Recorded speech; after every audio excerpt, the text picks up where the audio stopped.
우리를 부르시는 하나님, 먼저는 자녀 삼아 주시고 또 우리에게 귀한 하나님의 일들을 감당케 하신 것 감사함을 드립니다. 오늘도 그 마음에 순종하고자 오늘 이렇게 하루의 시작을 주님 앞에 나와 육체 한계를 뛰어넘고 기도하며 말씀드릴 수 있는 은혜 주신 것 감사함을 드립니다.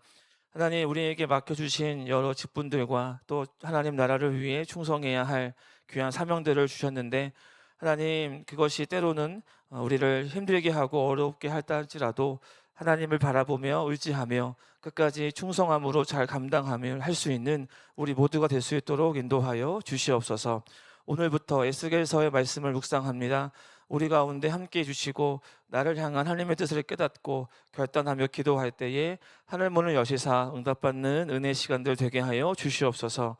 또 여러 가지 기도의 제목을 안고 주님 앞에 귀한 예물도 드립니다. 구별하여 드린 손길들을 축복해 주시고 특별히 딸의 병을 치료를 위하여 간구하는 성도들 있사오니 하나님께서 함께해 주시사 치유의 은혜로 함께하여 주시옵소서. 믿고 감사드리며 예수님의 이름으로 기도드립니다. 아멘. 네, 오늘부터 그리스도 중심 성경 읽기가 다시 시작이 되는데요. 특별히 읽을 본문은 에스겔서 1장부터 4장까지입니다. 1장부터 4장까지가 읽을 본문이고, 그중에 오늘 묵상 말씀은 에스겔 3장 말씀 중에 16절부터 21절까지 봉독하겠습니다. 에스겔 3장 16절부터 21절 말씀입니다.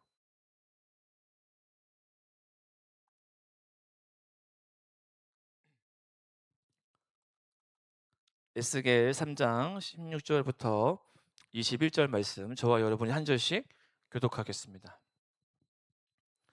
16절입니다. 7일 후에 여호와의 말씀이 내게 임하여 이르시되, 인자야, 내가 너를 이스라엘 족속의 파수꾼으로 세웠으니 너는 내 입의 말을 듣고 나를 대신하여 그들을 깨우치라. 가령 내가 악인에게 말하기를 너는 곧 죽으리라 할 때에 내가 깨우치지 아니하거나 말로 악인에게 일러서 그의 악한 길을 떠나 생명을 구원하게 하지 아니하면 그 악인은 그의 죄악 중에서 죽으려니와 내가 그의 핏값을 내 손에서 찾을 것이고, 내가 악인을 깨우치되 그가 그의 악한 마음과 악한 행위에서 돌이키지 아니하면 그는 그의 죄악 중에서 죽으려니와 너는 내 생명을 보존하리라. 또 의인이 그의 공의에서 돌이켜 악을 행할 때에는 이미 행한 그의 공의는 기억할 바가 아니라 내가 그 앞에 거치는 것을 두면 그가 죽을지니 이는 내가 그를 깨우치지 않음이니라. 그는 그의 죄 중에서 죽으려니와 그의 핏값은 내가 내 손에서 찾으리라. 같이 있습니다.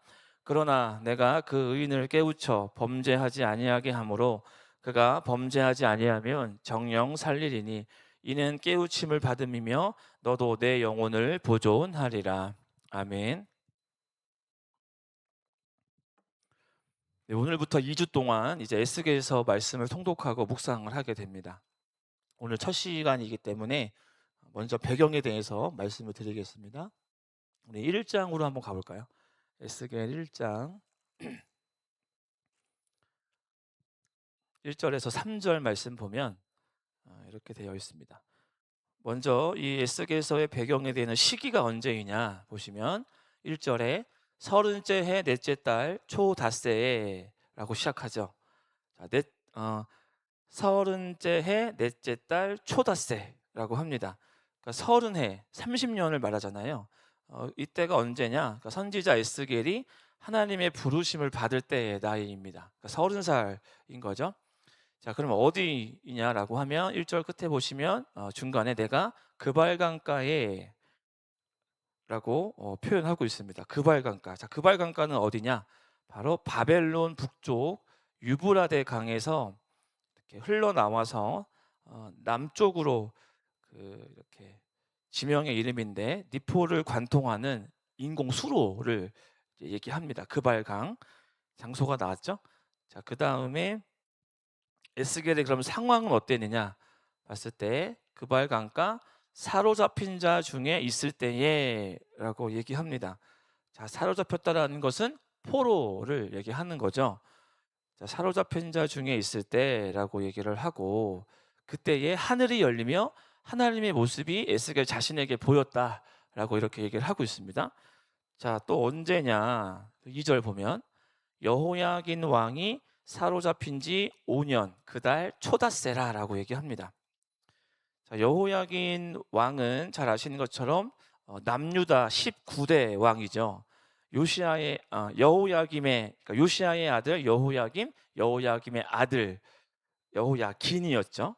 자, 그 왕이 사로잡힌 지 5년입니다. 잠깐 역사 배경을 말씀드리면 이제 남유다 왕국이 거의 이제 이렇게 끝 무렵 그때에 느부갓네살 바벨론의 느부갓네살 왕이 이제 이렇게 유다를 침공하죠. 세 차례 침공을 합니다. 1차 침공이 주전 605년이었고 2차 침공이 주전 598년 그리고 마지막 세 번째 침공이 이제 남유다가 멸망했던 주전 586년입니다. 여호야긴이 잡힌 시기는 언제였느냐? 바로 두 번째 침공 때였습니다. 주전 598년. 그러니까 598년에 2차 침공이 이루어졌고 그때 여호야긴 왕이 이제 즉위를 한 해고요. 그리고 즉위한 지 3개월 만에 포로로 끌려갑니다. 바벨론에 2차로 이제 포로로 끌려가는데 이제 그가 사로잡힌 지 5년, 그러니까 5년이 흐른 거죠, 세월이. 그러니까 주전 593년을 이야기합니다. 자, 그럼 여호와의 말씀이 누구에게 임했냐? 3절 같이 한번 읽어볼까요? 시작. 갈대아 땅 그발 강가에서 여호와의 말씀이 부시의 아들 제사장 나에스겔에게 특별히 임하고 여호와의 권능이 내 위에 있으리라. 아멘. 자, 부시의 아들 제사장 나에스겔 특별히 하나님 그에게 임했고 그리고 여호와의 권능이 내 위에 있다라고 고백을 합니다. 에스겔은 잘 아시는 것처럼 선지자 겸 제사장의 역할을 그 당시에 감당을 했습니다. 자, 그러면 이 에스겔서가 누구를 대상으로 쓰여진 거냐라고 했을 때 에스겔 자신도 2차 침공 때 포로로 끌려갔거든요. 그러니까 바벨론의 포로 생활을 하고 있는 이스라엘 백성들에게 쓰여진 하나님 말씀인 거죠. 그래서 에스겔서 전체 내용을 보면 이겁니다. 이제 앞으로 곧 일어날 것이며 또한 오랜 기간이 지난 다음에 이루어질 하나님의 계획을 이 에스겔 선지자가 환상을 보게 됩니다. 하나님께서 환상을 그에게 보여주세요. 그리고 이제 포로로 잡혀온 이스라엘 백성들을 권면도 하고 때로는 경고도 합니다. 그러면서 오늘 우리가 본문을 읽었지만 하나님의 파수꾼의 역할을 감당하는 이 에스겔의 전체적인 내용이라고 할 수 있겠습니다. 먼저 1장은 간단하게 보면 이 에스겔 선지자가 본 환상의 내용을 기록을 하고 있습니다. 하나님은 이 환상을 통해 이제 에스겔에게 보여줌으로써 하나님이 아직도 택한 백성과 함께 하심을 깨닫도록 하십니다. 그리고 2장에 와서는 하나님이 에스겔에게 사명을 부여하신 데 대한 기록이 담겨 있고요. 특별히 하나님께서 에스겔에게 용기를 이렇게 주시면서 안팎으로 재앙의 말이 이제 기록된 책 두루마리죠. 이 책을 받아 먹으라고 이제 말씀을 하시는 내용이 2장에 전반적으로 나와 있습니다. 그리고 오늘 3장 1절도 보시면 이렇게 되어 있어요. 또 그가 내게 이르시되 인자야 너는 발견한 것을 먹으라. 너는 이 두루마리를 먹고 가서 이스라엘 족속에게 말하라 라고 하죠.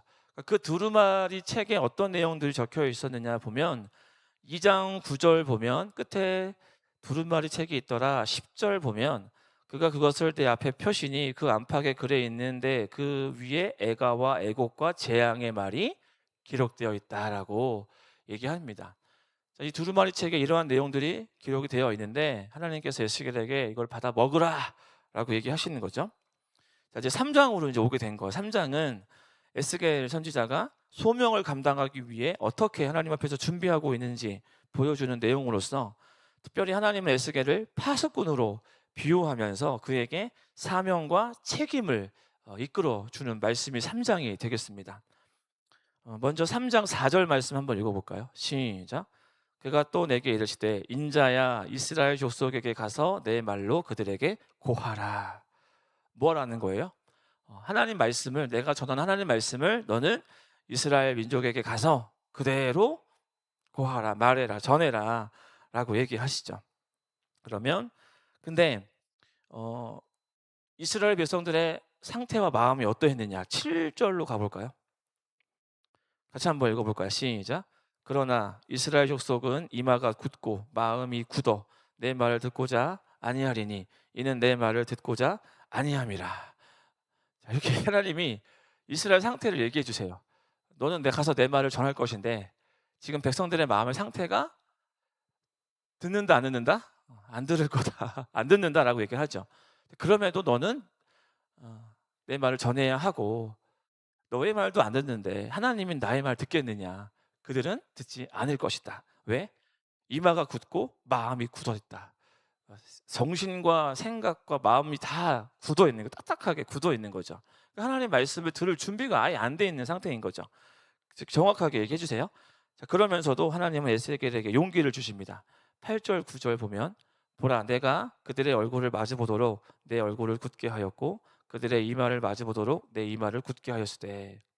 9절 같이 한번 읽어볼까? 시작. 내 이마를 화석보다 굳은 금강석 같이 하였으니 그들이 비록 반역하는 족속이라도 두려워하지 말며 그들의 얼굴을 무서워하지 말라 하시니라. 아멘. 비록 내 말을 듣지 않을 것이지만 그럼에도 불구하고 너는 두려워하지 말고 무서워하지 말라라고 하나님께서 용기를 주세요. 자, 그러면서 10절과 11절도 보시면 이렇게 얘기하죠. 또 내가 이르시되 인자야 내가 내게 이른 모든 말을 너는 마음으로 받으며 귀로 듣고. 11절 같이 읽습니다. 시작. 사로잡힌 내 민족에게로 가서 그들이 듣든지 아니 듣든지 그들에게 고하여 이르기를 주 여호와의 말씀이 이러하시다 하라. 아멘. 백성들의 마음의 상태가 어떠한다 할지라도 너는 그럼에도 불구하고 뭐하라? 전하라라는 거예요. 그들이 듣든지 안 듣든지. 하나님은 정확하게 에스겔에게 사명을 주시는 것을 볼 수 있습니다. 자, 이 부분을 보면 보통 우리가 성경의 내용들을 보게 되면 알겠지만 선지자들을 부르시는 상황을 생각해 보면 택한 선지자들에게 하나님께서 용기를 주시는 모습을 우리가 간혹 보게 됩니다. 왜냐하면 하나님이 그를 통해서 자신의 뜻과 계획을 백성들에게 알려주시고자 하는 거잖아요. 그런데 백성들의 현재 상태를 얘기해 주시면서 그럼에도 불구하고 너는 두려워하지 말고 무서워하지 말라. 용기를 갖고 나아가 담대하게 전하라 라고 얘기하죠. 우리가 구약 전체의 인물들을 보면 어땠어요? 다 그랬어요. 모세도 그랬죠. 여호수아도 그랬어요. 그리고 사사들도 그랬고요. 또 왕들, 또 오늘 하나님께 부름받은 에스겔도 그렇고 예레미야도 그랬고요. 처음에는 다 두려워합니다. 하나님 내가 그렇게 전할 수 있을까요? 하죠. 하나님 어떻게 하세요? 그럼에도 불구하고 전하라. 두려워하지 말고 무서워하지 말라라고 얘기하시는 거죠. 여러분 어떻습니까? 우리는 부르심을 받을 때 어떤 생각을 먼저 하죠? 내가 잘할 수 있을까? 난 자격이 안 되는데. 이런 마음부터 가져요. 왜 그럴까요? 하나님이 주신 마음이 사실 아닌 거죠. 예. 여러분 성경 전체에 365번 반복하는 표현이 등장하면 혹시 그게 뭔지 아십니까? 두려워하지 말라라는 표현입니다. 두려워하지 말라. 365번 나와요, 성경에. 그러면 이거를 일자로 계산하면 365일이라는 얘기잖아요. 그럼 매일매일 두려워하지 말라라는 거죠. 하나님이 여러분 우리에게 직분을 주실 때, 사명을 주실 때 사실 우리의 자격을 보고 주시는 거 아니거든요. 그렇죠? 그렇지만 하나님이 우리를 부르세요. 그럼 그 부르심에 내가 과연 어떻게 반응하고 응답할 것이냐. 우리의 자세와 태도가 중요하다라는 거예요. 난 자격이 없는데요, 하나님. 이거는 하나님 주신 마음이 아니라는 것을 성도님 기억하시기 바랍니다. 왜? 이미 벌써 두려워하고 있는 거죠. 근데 그 하나님 주신 마음이 아니잖아요. 오늘도 얘기하잖아요. 두려워하지 마라고 얘기하는 것처럼 우리도 매일매일 두려워하지 않고 하나님의 부르신 뜻에 따라 잘 순종하는 하나님 백성 되기를 예수님의 이름으로 축복합니다. 자, 그러면서 3장 15절로 가볼까요? 이에 내가 델 아빕에 이르러 그 사로잡힌 백성 곧 그발 강가에 거주하는 자들에게 나아가 그 중에서 두려워 떨며 7일을 지내리라. 자, 여기에 보면 어, 델, 아, 빕이 등장합니다. 지명의 이름이에요. 지금 그발 강가잖아요. 거기 강변에 델, 아, 빕이라는 장소가 있습니다. 뜻은 파멸의 언덕 이런 뜻을 갖고 있어요. 그러니까 거기에 하나님 보내세요. 그를 에스겔을 보냅니다. 근데 사로잡힌 자들과 함께 지내고 있는 거예요. 근데 얼핏 표현 보면 에스겔이 두려워하는 표현으로 들리지만 실제적으로는 백성들이 두려워하는 표현을 기록한 겁니다. 7일 동안 그 백성들이 두려워 떨며 있는 모습을 에스겔이 본 거죠. 보면서 같이 지낸 거를 얘기하는 겁니다. 이제 오늘 본문으로 이제 연결돼요. 16절 보면 7일 후에 그죠? 7일 지났습니다. 그때 이제 하나님 말씀이 나오죠. 그러면서 17절 같이 한번 읽어볼까요? 시작. 인자야, 내가 너를 이스라엘 족속의 파수꾼으로 세웠으니 너는 내 입의 말을 듣고 나를 대신하여 그들을 깨우치라. 하나님께서 에스겔을 이제 파수꾼에 비유하시면서 얘기합니다. 파수꾼으로 세웠다. 그들을 깨우쳐라. 그러니까 전달자의 역할을 하라는 거죠. 파수꾼이 어떤 인물입니까? 성벽 위 망루에 배치가 되잖아요. 그래서 성 안에 있는 백성들과 군사들에게 이제 전파하는 역할을 합니다. 무엇을요? 위험이 닥쳐올 때 나팔을 불어서 그 소식을 알려주는 역할을 하는 거잖아요. 그러니까 파수꾼으로서 하나님께서 에스겔에게 지금 이러한 책임, 파수꾼의 사명을 준다는 거죠. 자, 그러면서 18절, 19절은 악인들에게, 20절, 21절에는 의인들에게 하나님께서 말씀을 하세요. 18절, 19절은 뭐냐면 이겁니다. 악인들에게 하는 거예요. 자, 18절을 보시면 내가 악인들을 죽으리라 말하는 것인데 에스겔 너가 그들을 깨우치지 아니하거나 말로 악인에게 알려서 그들이 악한 길에서 떠나 생명을 구원하게 하지 않으면 그 악인은 그 죄악 중에서 죽을 것이고 그의 핏값을 내 손에서 찾을 것이다 라고 지금 말씀을 하시는 거고 19절 가면 이겁니다. 악인들에게 알려 깨우쳤지만 악인들 스스로가 악한 마음과 행위에서 돌이키지 않으면 그 죄악 중에 그들은 죽지만 너는 살 것이다 라고 얘기를 해요. 그러니까 악인들에게 파수꾼으로서 하나님 전달자 역할을 하잖아요. 근데 이제 하나님이 악인들을 심판하신다고 이제 말씀을 하신 거예요. 근데 에스겔 너가 이 사실을 그들에게 깨우치지 아니하거나 말로 알리지 않아서 그들의 생명을 구원하지 않으면 악인은 당연히 심판으로 죽을 거지만 너 역시 그의 핏값을 내 손에서 찾게 될 거다라고 얘기하는 겁니다. 그리고 19절은 이거예요. 악인들에게 알려서 깨우쳤습니다. 근데 그들 스스로가 악한 마음과 행위에서 돌이키지 않으면 그 죄악 중에 그들은 죽을 거지만 너는 뭐 할 것이다? 살 것이다 라고 얘기하는 거죠. 반면 20절, 21절도 마찬가지인 거예요. 의인들에게 얘기를 하라는 거죠. 20절은 이겁니다. 의인이 공의에서 돌이켜 악을 행하고 있어요. 근데 그 의인이 악을 행할 때에 이전에 행했던 공의들은 다 기억되지 않을 거다. 내가 기억하지 않을 거야 라고 하는 거고 그리고 보시면 19절에 19절에 보시면 그렇게 말씀을 하고 있는데 20절에 보시면 이렇게 되어 있어요. 중간에 내가 그 앞에 거치는 것을 두면 이라고 되어 있어요. 이게 올무를 얘기하는 거거든요. 그러니까 20절은 이겁니다.